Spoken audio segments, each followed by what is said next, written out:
zamannya atau milenial sekarang ini, realitasnya banyak yang disebutkan dengan smartphone, gadget, dan media sosial.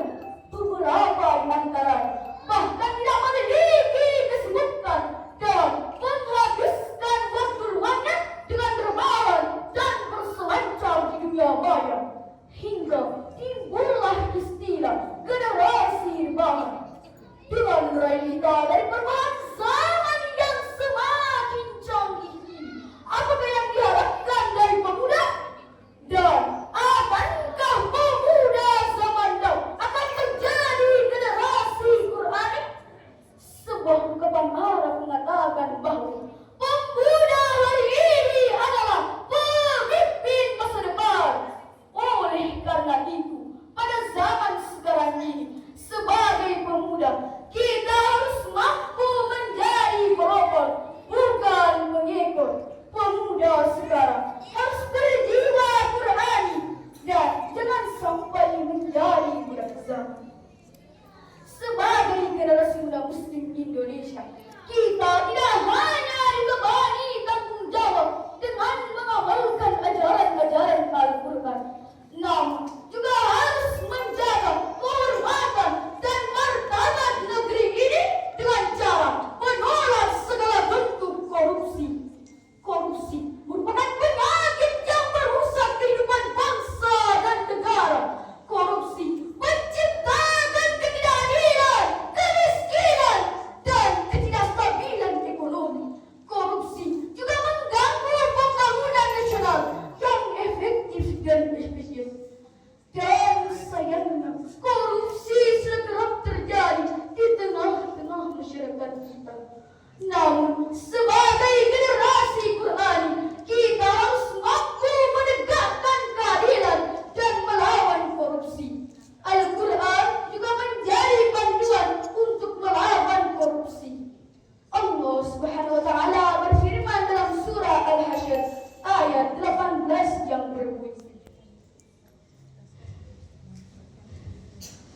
أعوذ بالله من الشيطان الرجيم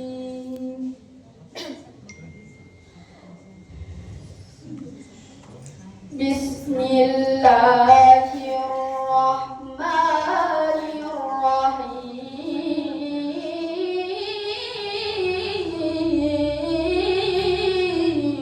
Allah. يا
artinya